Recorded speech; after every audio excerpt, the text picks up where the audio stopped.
having us tonight. And we're honored to be here and present our 504 training, answer questions, and really appreciate the support of our community.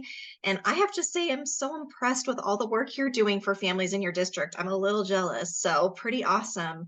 I know that you guys truly care and are putting on all these events. So it was fun to hear all those updates. But before we get started officially, I'm going to introduce myself. I'm Brittany Miller, and I'm going to hand it over to Nanette, my colleague, and she's just going to do a couple of quick housekeeping items. Sure. So thanks everybody for having us join your meeting tonight. So Nanette Salasic, I'm the Healthcare Systems Administrator over at Raising Special Kids. I've been over there going on 14 years now and honestly just love it. Don't think of it as a job. But my most important job is I'm a parent. I'm a parent of 6 amazing kiddos, and we have one daughter that was born with spina bifida. And so I've always loved, helping families throughout this journey. So just a few little housekeeping tips. I'm definitely going to be looking at the chat. So if you guys think of questions, type it in there, because if you're anything like me, by the time it's 6:30 at night, you're going to forget from one second to the other. So we will go through the presentation and answer questions. And then everybody, can be muted until it's time for questions. I think we're a small group, so you probably can unmute when the time comes, or if you're more comfortable, put it in the chat. And I am so excited that Brittany is doing this 504 tonight. You guys, you're in for a real treat. She's absolutely amazing. She's a close friend, an awesome coworker, and one amazing mom. Brittany, take it away. Thanks, Nanette, for that awesome intro. It's nice. A lot of times we tag team when we present, so we're glad that we could be here. But just quickly about me, I'm Brittany Miller. My husband, Ryan, and I have 3 teenage daughters, so lots of drama and emotion in my household. I have an 18-year-old, a 16-year-old, and a little 14-year-old. She just had her birthday on Friday. And our youngest is what brings us to this world of disability. Brooke is amazing. She loves road tripping and aquatic therapy and the movie Frozen and her sisters. And she happens to have a bunch of diagnoses, including something called Aicardi syndrome, cerebral palsy, epilepsy, global delays. So, just sharing that a little bit about her, that when we come and do these presentations, Nanette and I both, we do relate to families. We've been through a lot of similar situations with our own kiddos. And most of us on staff at Raising Special Kids do have children with disabilities of our own. So we really have empathy and relate to the families that we serve. So our mission here at Raising Special Kids is strengthening families and systems of care to improve outcomes for children with disabilities and special healthcare needs. In a nutshell, we help everyone. So we're not disability specific. We're a statewide nonprofit. We have colleagues all around the state. So definitely Maricopa County, Tucson, Sierra Vista, Yuma, Navajo Nation. I know I'm forgetting some, but we're all around Arizona. Our main offices is the Phoenix-Tempe border, but we have staff that serve all of Arizona. We do have bilingual staff that speak English and Spanish. And then if a family needed support in your district that spoke another language or needed American Sign Language, we can definitely assist them. We just need a little notice so we can set up translation services at no cost to them. So really, if your child has a diagnosis, if they don't have one yet, if you're concerned about their development, please call us, refer the families you serve. We're here to provide support. So this is a good overview of our most popular programs.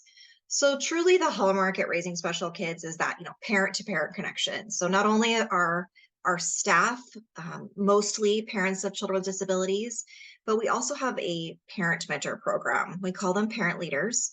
So if you or a family you worked with referred a family and you were talking to one of us on the family support team and you really wanted to talk to a parent who has a child with the same diagnosis as yours, just for that emotional support and connection, we can do a parent mentor match. Or maybe it's a situation or life circumstance. Your child's having scoliosis surgery or getting a G-tube placed and you want to talk to another parent who's been through that before. We can match you. Or maybe your child's graduating from high school and you're thinking about guardianship and what's next, and you want to talk to another parent who's been through that phase of life with their kiddo. We can set up a match. So it's really comforting, from personal experience early on in my child's journey. I had a parent leader or a mentor for me, and it's just the best medicine to talk to another parent who understands what you're going through. We also pride ourselves in giving accurate info. It's really easy to play Dr. Google. I do it too. As a parent, if you have a child with a disability and looking for information, but sometimes there's great info out there and sometimes there's false info. And so we really strive hard to give accurate info to the people that call us for support. Staff, Nanette knows we're constantly going through professional development. And if our organization doesn't know the answer, we do have relationships with all our big stakeholders and state agencies where we can get that answer for you. We spend a lot of our time giving special education assistance. So Monday through Friday, 8 to 5 and beyond, we're helping families with the IEP process, talking about 504 plans. If a parent is concerned and wants their child evaluated, we can talk about that, the timelines. Also, if there's any issues with the school or needing guidance on how to advocate for your child, we can provide support and guidance on that. And we do spend a lot of time helping families who have children with behaviors related to their disability. We have especially trained staff that are certified in something called Triple P, and it's an ongoing parenting program. It's really great. We also offer a positive behavior support training every month. And we do have staff that work with families that provide that support because we know it can be stressful sometimes on the family. And we want parents to be equipped with the tools to support their child who has those behaviors related to their disability. Not featured here, we help with the fun stuff. So if you're looking for an adaptive sport or dance class, call Raising Special Kids. We can help you find that. If you need help with a summer camp or on a more serious note, maybe some basic needs resources or applying for housing or food stamps, Raising Special Kids can assist you. Truly, we're here for families. Anything disability related, we can help. And you can find us at raisingspecialkids.org. We do have a lot of our trainings recorded. We do have a training calendar. We do this training all throughout the year. We have a bunch of other offerings, an IEP training, positive behavior support, legal options turning 18, high school transition, and early childhood, and more. So check out the events section on our website. You can see those there. Those trainings are virtual. They're no cost to you. You're welcome to take them. And I'm on the communications team, so I would be remiss if I didn't say, please like and follow us on social media.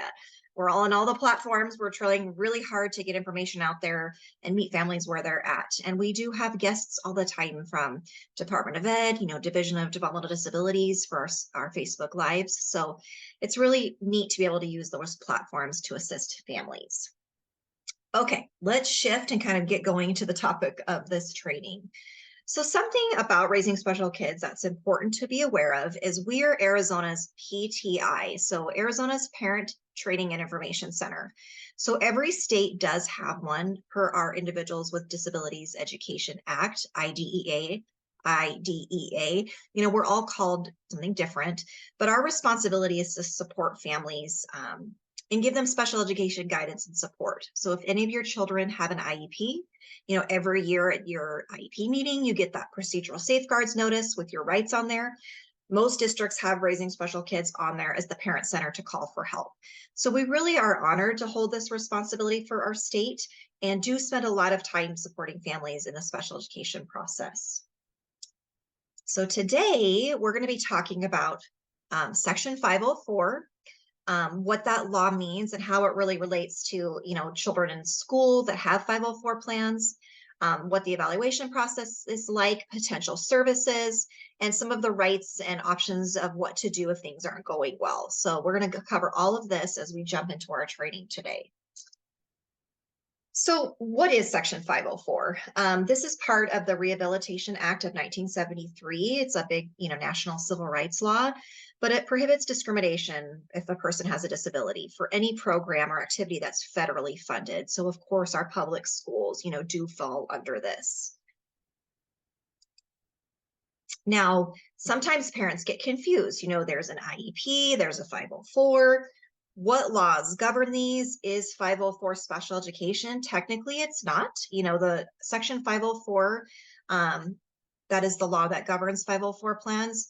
That is overseen by the Office of Civil Rights. And so IDEA, our federal special education laws, that law is in charge of our IEPs and children in special education. So both may provide services and protections to students with disabilities, but they are different. So we don't go into this too much, but it's important to understand because some families, maybe their child doesn't qualify for an IEP, but the school says, you know what, let's have a meeting and talk about a 504 plan. Or maybe a student starts out with a 504 plan, but they're finding out that their disability is really adversely affecting their access to their education, and it's more significant than they realized. And so the school team decides to do a special education evaluation. Something important to note, all students that are found eligible for an IEP, they're also protected by the same, civil rights laws, those 504 protections. So you don't need both. Some parents will say, well, I need a 504 plan and an IEP. If you have an IEP, you're still protected by all the Section 504 rights. So you do not need both. Also, if for some reason, for whatever reason, a parent doesn't want their child to have special education services under IDEA, the student could still be eligible for a 504 plan and the protections that come with that. So, the laws are so in depth, and we're definitely not attorneys here, but we just want to kind of give that overview because there's a lot of confusion between what's an IEP, what's a 504, who qualifies for what, and what do they both do. So there is, this overlap. So this is just a good visual, here's all students that attend public school. And then there's a smaller, inside that circle, there's a smaller amount that are students with disabilities. And then there's a section of students that are eligible for a 504 plan. And then there's the smallest amount of students that are eligible for an IEP under IDEA. So not all students with a disability qualify for a 504, it just depends. And same with an IEP, as you guys know, it just really depends on how adversely it affects their access to the curriculum or any major life activities.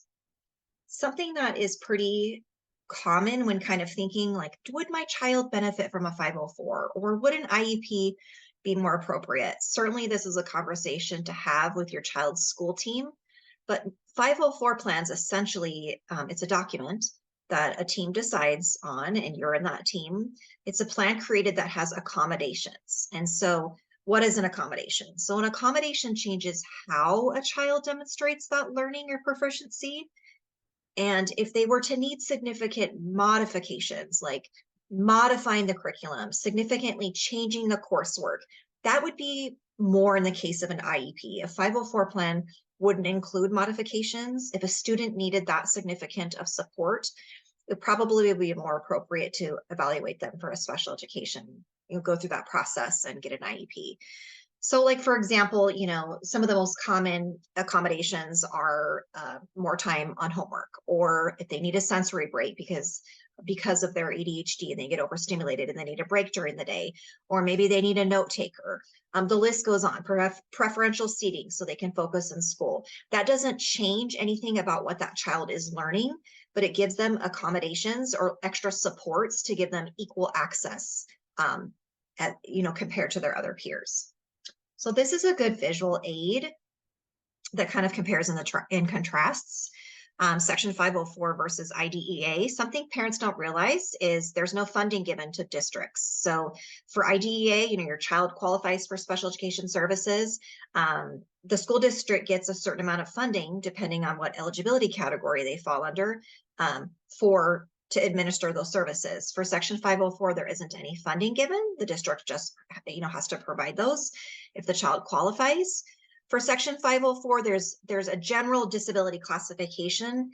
It's not broken out. So for IDEA, for the IEP process, there's all these different eligibility categories that a child could qualify under. For a 504 plan, it's just a general disability and if they qualify. Admittedly, IDEA has a lot more strict regulations. There's timelines that have to be followed in the IEP process.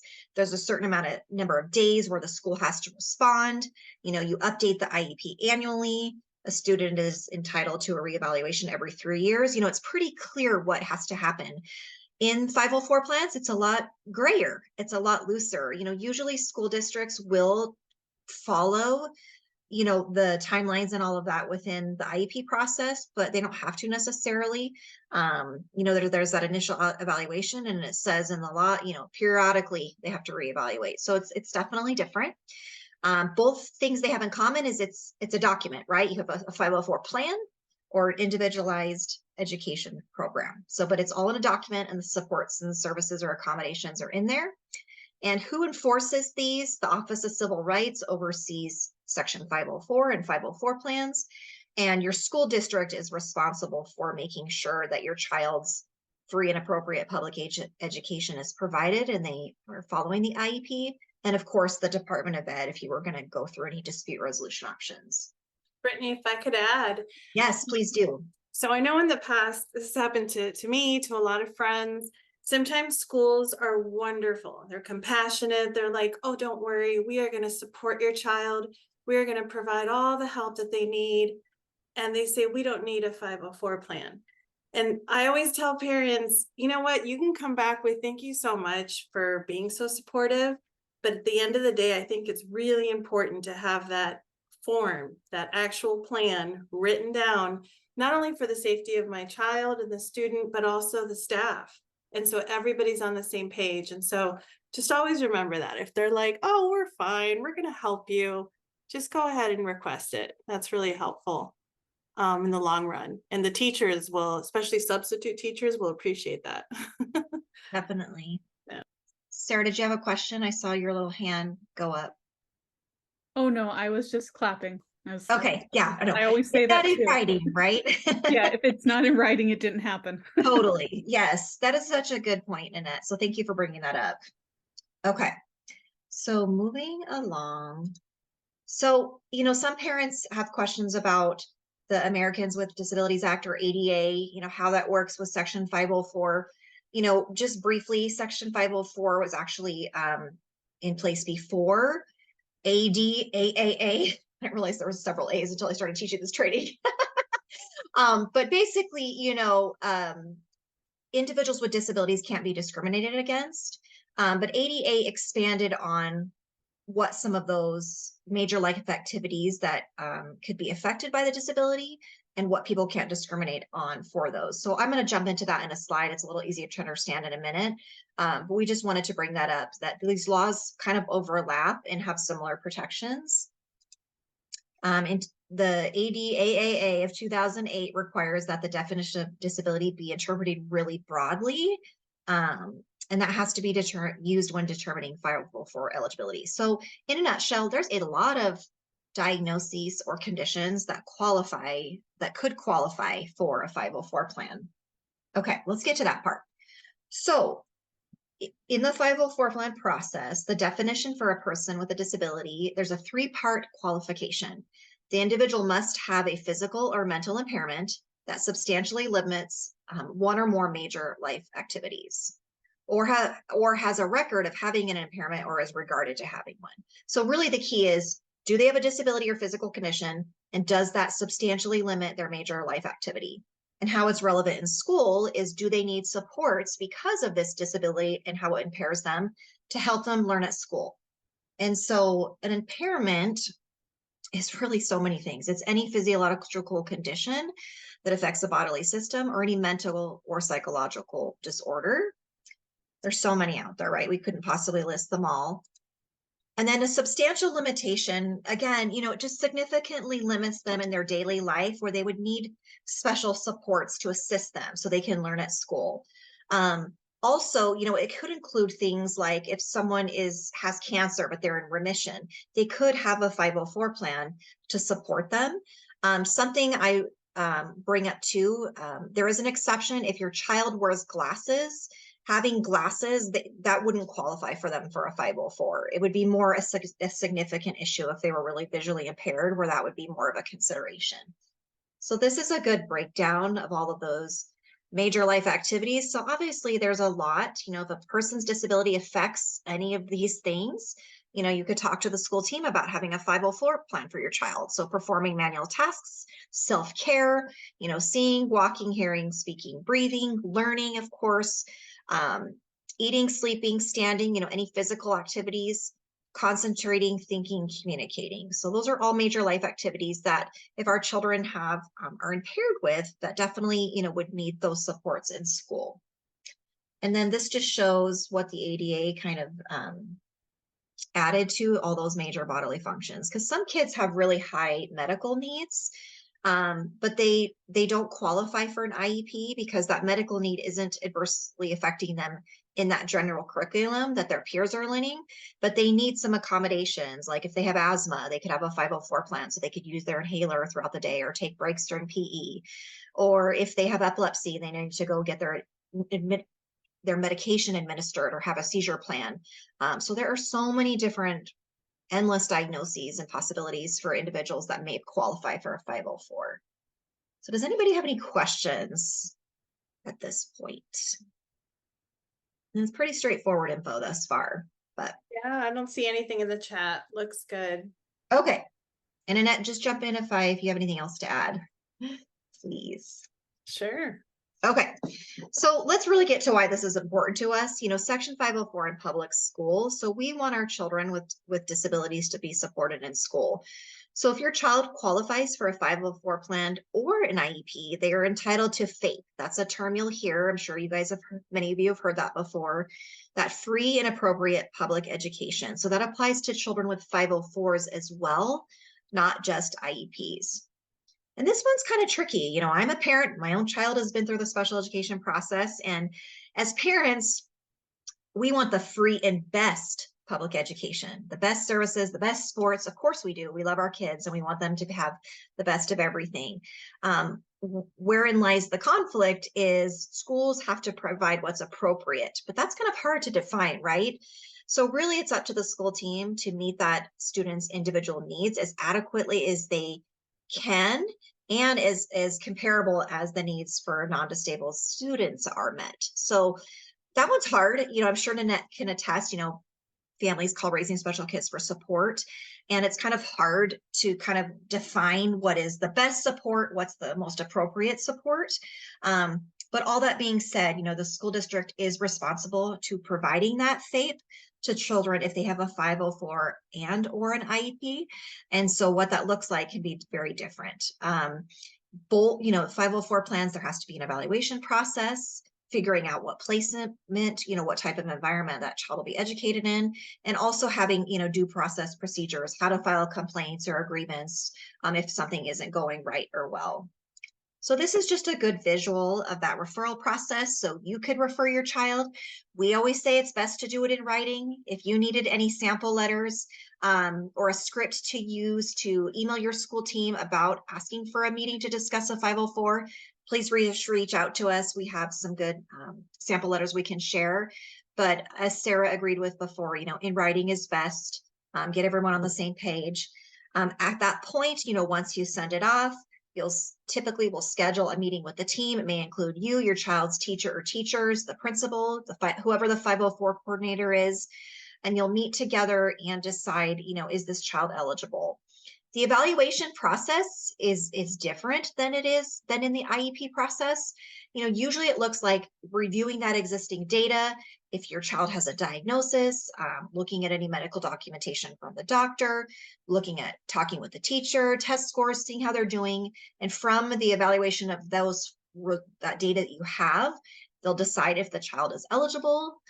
If the team decides the child is eligible for a 504 plan, you'll work it out, get it in writing, review it. And then, like I said, it's not defined in the law that has to be renewed annually, but it's best practice to get a 504 plan meeting on the calendar every year to make sure that 504 is still meeting your child's needs and if any changes to be made. I always tell parents. Go ahead. No, go ahead, and then I'll say what I was going to say. I was just going to say, I always tell parents too, once that 504 plan is created, make a copy of it, make sure every person that works with your child at the school has that. Because sometimes we'll hear from families, oh, the music teacher didn't know my child had that accommodation. Or if they junior high or high school, they have multiple teachers. Obviously, it is the school's job to make sure they have those things, but being the proactive parents that you are, make sure you give everyone a copy of that 504 so they know what accommodations your child is entitled to. And go ahead, Nanette. Definitely. I was going to mention, sometimes school will offer it, what's called a chronic illness form. They can provide it. And then we can take that form and take it over to our child's physician, primary care, or whatever doctor knows them best. They fill out a portion and we do, just so it's on file and school is aware of the diagnosis that your child has. And then there are like millions of accommodations, you guys, but we always tell parents, just really think about what's appropriate for your child specifically, what's going to help them. I mean, like no more than 5, because if you come in with your like list of 30, that's a bit much, right? For staff to go ahead and incorporate that. So, but sometimes, sometimes parents are surprised because the team will be like, well, what accommodations does Johnny need? And you're like, what? I thought you were the teacher. Like you're supposed to tell me. And it's sometimes a little overwhelming, but the team really wants to know, your child best. What do they struggle with and what things are going to help them, throughout the day. And so you can definitely, provide that information. And you can always talk to us about it too, if you want to kind of brainstorm, what accommodations would be helpful. Thanks, Nanette. And we do have resources too we can share. So, every child is so different, but if you have a child with a certain diagnosis, we have lots of resources that'll give suggestions for accommodations. But your input is definitely important. So make sure you're prepared to kind of talk about that when you go to the meetings. And on the note of the chronic health form Nanette mentioned, that form is also really good to have on file because it protects your child against truancy. So if your child has major, like my daughter, for instance, we always have had a chronic health form on file. She has severe epilepsy and cerebral palsy and some other things. So she misses school for hospitalizations and illness. The absences can't be counted against her if she has that chronic health form on file. It also can help, like if they need special accommodations in like PE or athletic activities, having that chronic health form that the doctor signs, the school knows that there may need to be some special considerations for them. So it's beneficial for the 504 plan, but also just in general, if your child has a chronic health condition. Okay, moving along, I'm watching my time. Okay, so you email the team and say, I'd like my child to be evaluated for a 504. The districts have a child find, it's obligation. So that's a law. It's basically districts have the responsibility of evaluating students who have a suspected disability and then providing supports if they qualify. So, you may want to think about considering a 504 evaluation if your child, maybe they didn't qualify for an IEP. Maybe you requested in writing. The team had a meeting to discuss, they reviewed that existing data and determined, they gave you that prior written notice, that document, and they said, your child is not eligible for special education. If that happens to you, call us, we can help you and kind of figure out next steps.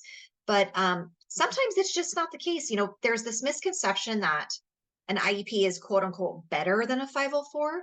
That's not really necessarily true. It's what's more appropriate for your child. So like I have 3 daughters. My youngest has profound disabilities, medical issues. She definitely needs specially designed supports, services, all of that.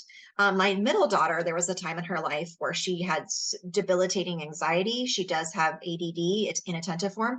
So she's had a 504 to support her. It was appropriate for her and perfect for what she needed. And those accommodations helped her be successful in school. And she's doing wonderful. She didn't need the same type of support as her sister, but one wasn't better than the other. It was what was best for that particular child. So just kind of something to think about.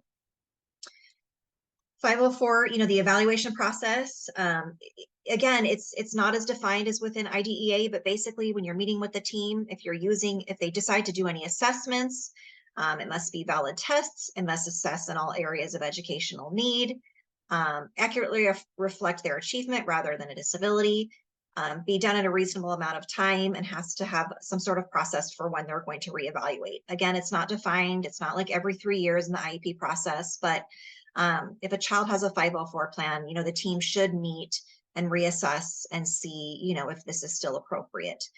Usually, like I said, it looks like you email them, you have a meeting to discuss it, the team together decides, including you, what accommodations would be best for that child, and you put it together in this document, and then the school has to follow it. Something important to note too, medical diagnosis is not necessarily needed for Section 504. Obviously, it's kind of telling if your child, for instance, gets an ADHD diagnosis.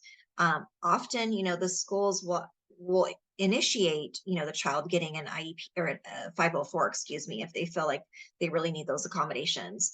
In fact, that is actually the most common diagnosis for 504 plans is ADHD, but there's so many other ones: anxiety, epilepsy, arthritis. I can't even possibly name them all. There's so many.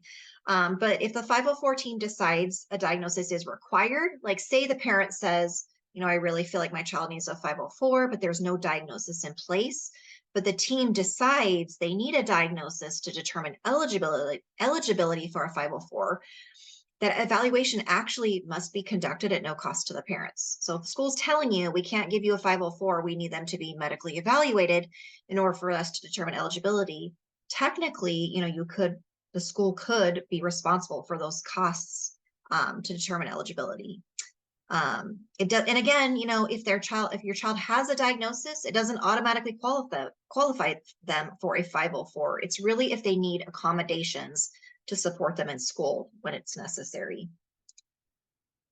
Again, you know, make sure you're updating that 504 plan annually is best practice. If there's any reason to, you know, change your child's placement from the gen ed classroom to something different, you want to have a team meeting to discuss that and see if that is needed to provide FAPE and why. If there's a suspension in school for more than 10 days, it probably is time to reevaluate that 504 and see if there needs to be any specific accommodations to support your child if they're having behavioral struggles. So definitely, you know, schedule a meeting if that's happened with your child. Do we have any more questions or anything that's come up? I don't see anything. Oh, wait, there's one. Okay. So can multiple diagnoses be added to a 504? My child has 3 diagnoses, but they will only list one, saying the others aren't needed, even though I feel all of them are reason they need accommodations. Nanette, I don't know. Like I've never really been asked that before. My thought would be, is the diagnosis that they're listing the one that they feel needs accommodations in school, or is it kind of the whole picture? Do you have any thoughts on that, Nanette? It's whatever that chronic health form states. So if the doctor has written that the child is struggling with ADD, with a severe peanut allergy, with, you know, it's good to list them all because they're all going to affect the student's day at school. So I would come back with saying it's important for us to discuss all the ways that my child's school day is affected, that learning is affected. And so everybody is aware. So it just depends, you know, if they do affect your child, or if, you know, it's like they're in the background, but doesn't really make a difference throughout the day. Yeah, and if you need help with that, call us. You know, we'll put our referral link in the chat, how to get a hold of us. We can talk you through it. But thank you, Nanette, for jumping in on that one. Yeah. Okay, let's keep moving along. So who's on the team? You know, people that are knowledgeable about the student, including you.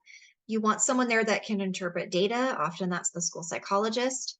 And also, you know, someone who can know the placement options, typically the principal or the teacher.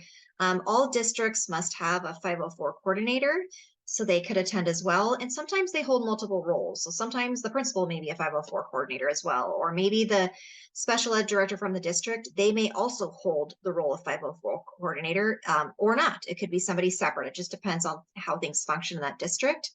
But your 504 team that meets with you to develop that plan could include the parent, the principal, a social worker or counselor, if that would be helpful and applicable to your child, the psychologist, a nurse for our kids that have, you know, high medical, and the nurse would need to weigh in. Really any other school staff that has knowledge that would be important for the team to consider when developing the 504 for your child. So there must be, you know, they must consider all these factors when developing that 504 and determining eligibility to make sure that student receives FAPE. So they're going to look at the evaluation results. They'll talk with the teacher to feel like, do you feel like this student would benefit from a 504 and why? What accommodations do you think they need? Any physical or medical conditions they have, of course, you know, they'll consider that when developing the 504. If there's anything about their social, cultural background, family life that's affecting them, that could be a, you know, that holistic approach to that child and seeing all the different areas that their disability is affecting them. If they have any behavior issues and really any other information that you or the physician provides, all of this information will be used to determine 504 eligibility. Now let's get to the plan. So it's a document. Actually, it's kind of funny. I didn't realize this years ago when I started here, but technically within the law, A written plan is not required for a 504, but I will tell you, and Nanette, you probably can agree with me. I don't think I've ever talked to any parent in a public school district that said, oh, I have a 504, but it's not written down. Like that would be really weird. Yeah, agree. But actually it doesn't have to be. So kind of strange, but insist it's in writing, a lot easier for everyone to follow. But this plan will describe, all the services and accommodation that is going to be provided to meet your students' needs.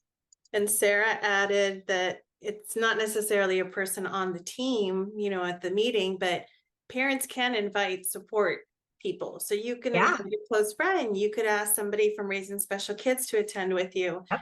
We always share with everyone, we're not lawyers, we're not attorneys, we're there to just come alongside the parent and to make sure that they understand what school is proposing, and just to be another set of ears, Definitely. It's nice too for you to have support, because sometimes it's intimidating when it's you across the table and all these other people. So if your child, and on that note too, if your child receives behavioral health services outside of school or is a member of the Division of Developmental Disabilities, you could bring your coordinator with you if you feel like their input would be helpful.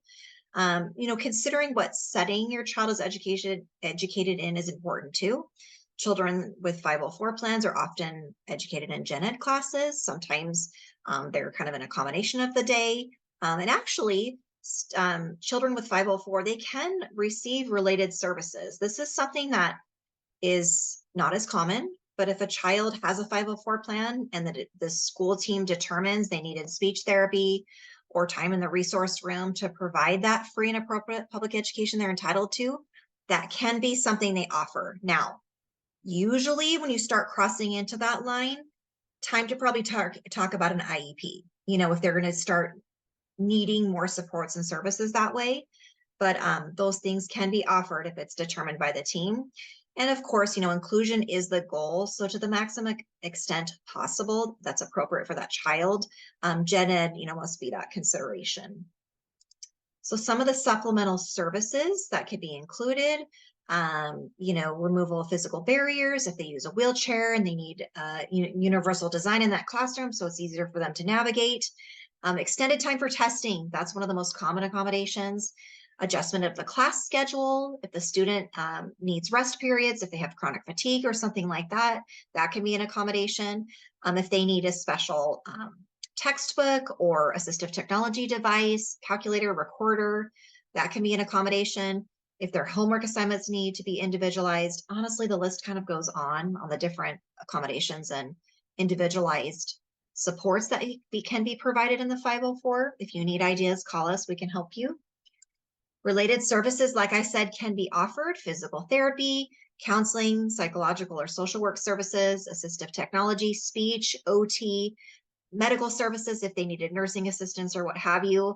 If the staff needed to be trained on how to support your child, if they had a medical device and the staff needed to be trained, that can be something that the 504 includes. Again, if their child needed a lot more intense related services and stuff like that, usually the team would probably start talking about or considering, do we need to evaluate this child for an IEP? But it's good to know that these things can be offered if your child has a 504, because a lot of parents don't realize that. There are some non-academic services that 504 plans protect children from discrimination against. So if your child is in a before or after school program, they can't be discriminated against because of their disability. If they're on a field trip, same thing. Extracurricular activities and athletics, they can't be discriminated against participating if they have a disability, but they do have to make the team on their own merit. So if the child's trying out for the basketball team, they have to, meet the same criteria to make the team as another student, but they can't tell them, no, you can't be on the team because you're hearing impaired. That's not great. That would definitely be grounds to file an OCR complaint. Career and guidance services, transportation, these types of non-academic services also include those 504 plan protections. When things aren't, there's in any circumstance, we have to have procedure safeguards and steps on what to do in case things aren't going well. But as far as the rights that you have in the 504 plan process, notice basically is you need to be given notice if the school is going to do anything, change anything, offer any service. They need to notify you. They're going to start a 504. it's been completed, notice in writing. The records review, you have the right to meet with the team and review the 504 and update it as needed. You also have the right to some due process proceedings if things aren't going well. We'll talk a little bit more about that in a minute here. And then the school district must have review procedures in place to review and kind of assess how they're providing 504 plan services for the kids in their district and making sure they're doing a good job. So those processes must be in place as well. There also has to be grievance procedures. So, if the school isn't following the 504 plan, you have, the right to file a complaint. You definitely want to connect with the designated 504 coordinator. Their job within that district is to make sure 504 plans are implemented. If you have an issue, you obviously call Raising Special Kids for help, but certainly, we always say go up the chain of command. So talk with the teacher, talk with the individual that it is regarding, but if needed, talk with the principal, talk with the 504 plan coordinator, schedule a meeting to figure out why the 504 plan is not being implemented or if the accommodations aren't being provided. And the schools must inform parents about the grievance process. And usually those are posted on the district website, but you can certainly ask for those as well. There's some other, dispute resolution options. Like I said in the beginning, the U.S. Department of Education, Office of Civil Rights, they are the agency that, oversees 504s. So if your child is being discriminated against and it's pretty serious and you've tried to resolve it and you feel like it's time to do more formal dispute resolution options, you can file an OCR complaint. And sometimes, in more rarer circumstances, it can end up with legal action in court. So if you are in any of these situations where it's getting a lot more serious, please call us. We can give you some advice. We're not attorneys at Raising Special Kids. So if you did need legal advice, we do have resources we can share. But just knowing that, your child does have those civil rights protections. And if the school creates a 504 plan for that child, they must follow it and provide those accommodations and supports. And as a parent, if you do file a grievance, if you do file an OCR complaint, they can't retaliate against you or your child. So they're not allowed to do that. If you decide to exercise your dispute resolution options, the school can't, hold that against you or not provide your child services or kick them out of the school, anything like that. Do we have any additional questions that have come up before we kind of get to the last section of our presentation? Nope. So far, so good. Okay, it's pretty straightforward info. The next slides basically talk about potential accommodations. Like Nanette said earlier, there are like millions of accommodations. If you need ideas on some ways that would support your child, please call us. But these are just some very common ones we see a lot that are helpful to students. So students with ADHD, extra time to complete their homework, strategies for them to help them stay on task, reducing the assignment lengths. Maybe they need a set of books at school and at home so they don't have to remember to bring them back and forth. Extra supervision on outings, a quiet room for tests if they would benefit studying better that way, and supervision for their medicine. For diabetes, a private space to monitor those glucose levels, the ability to eat snacks. These are potential accommodations. If they miss school because of their illness, the opportunity to do makeup work, and also a health plan so the school knows how to administer their insulin shots and all of that. If your child has a severe food allergy, they could have a 504. You definitely want an emergency plan documented in there. Accommodation could be a lunch table free, peanut free zone, the ability to store safe snacks at schools if there's a birthday party so your child can still have their treat as well, peanut-free classrooms, for example. And again, that EpiPen, if something happened, what to do. If your child has anxiety, extra time on tests, supervision of administration of a medication. Gosh, that line is kind of a mouthful. Being able to have their meds administered them at school. Okay. Time for the counselor. Maybe they need some counseling support during the week at school. That could be an accommodation. If they need a modified schedule, if school is really hard for them to handle and deal with, a modified schedule could be something that they work out with the 504 team. The ability to take quiet breaks. These are just a little sampling of accommodations that could be given. If the child has arthritis, a movement plan for them to not have to sit in a desk all day. If they need help carrying their book or their lunch tray, an assistive technology person or a note taker to help them, medication, a modified schedule. We're just kind of throwing these out here to show you the different examples, but there's so many different conditions out there, and thankfully so many different options for those special supports, those accommodations that can help your child be more successful and have equal access, at school so they can learn. One more question slide before we wrap this up. Does anybody have any questions about the 504 plan process or accommodations or who's eligible? Yeah, Anything? well,